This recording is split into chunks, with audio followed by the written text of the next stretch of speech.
Well, good frosty morning, everybody, from the Coon Family Farm. We are doing our Snowmageddon preparations. -3 degrees out here. Thank goodness there's no breeze. I'm out of breath because I just got done cleaning out the horse's hay shed. Got all the nasty out of there, all the stuff they didn't want to eat, and found some good stuff for them. So that'll keep them busy while I go get them a fresh bale. You're worried about the water underneath your sink possibly freezing if it's got pipes on the outside wall. Well, imagine us trying to keep our 100-gallon waterers frost free out here. Still fluid. We've got a tank heater in there.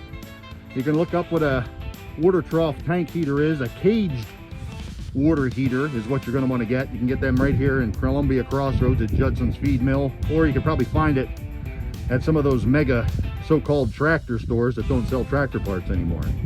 Our chickens are well taken care of too. Cleaned this out last week, thank goodness. Their feeder's full. Got our own little silo feeder here full of layer pellets. That'll keep them healthy and happy for a week. And their water is on a base heater. You can get these down at Judson's Feed Mill in Columbia Crossroads too. A lot cheaper than that other store you're probably thinking of that you might go to that calls himself something but doesn't sell those parts. Yeah, you know what I'm talking about.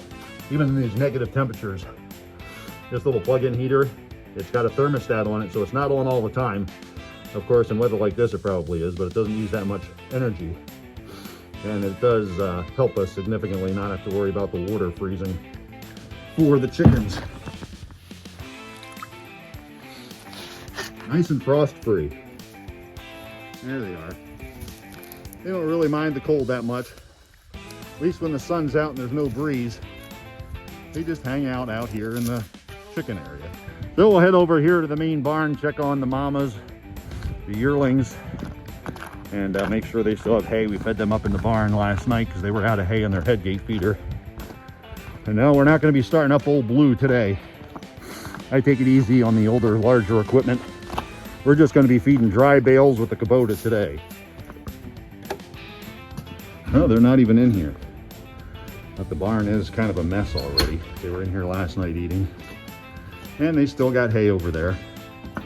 We reserved this side for when we throw down the alfalfa pellets, which you probably saw in the other videos. But yeah, the barn needs to get cleaned out. And they still got a decent amount of hay over here. So they're not starving. But we got to get things moved around, get them up closer to the barn before the snow gets here tonight.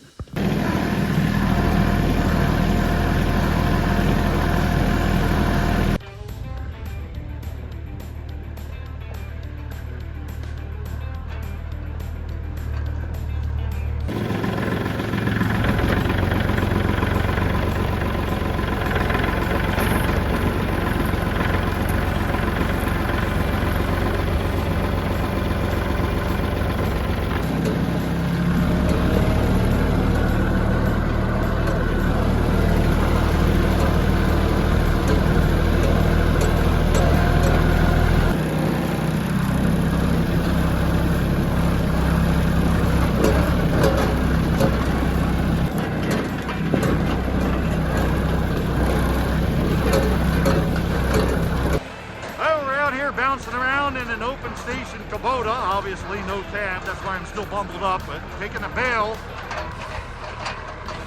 out, we're going to stick it in the back side of what we call the bull shed. Big section they get into in the nighttime or daytime when the weather gets bad. We've got that bedded down with straw, and now I'm going to stick this bale in this side here, and they can access it from that side, from the inside.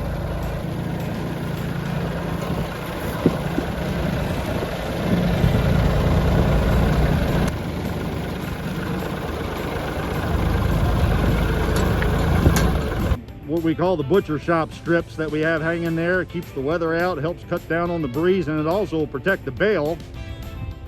And you can see they have this shed here that they can usually get into to stay out of the weather, but they also have this big side over here which has a southern exposure with strips on it, so they can come in here and sleep and lay down. And then they have this access here, they can go right over, stand inside here and eat once Snowmageddon gets here tomorrow. And then what they don't eat, will just get spread out in the bedding and give them a softer, drier place to sleep. And then we'll clean this all out in the springtime and spread it on the fields.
Make sure you check in over the next couple of days and we'll show you what this bare ground looks like after we get the anywhere from 15 to 24 inches of snow they're calling for tomorrow. So stay warm, stay inside. Thank God for all your natural gas and oil drillers, frackers, and completion consultants that are out there, all the guys that are out in this frigid temperatures, making sure the gas and oil is flowing freely to your home to keep you warm.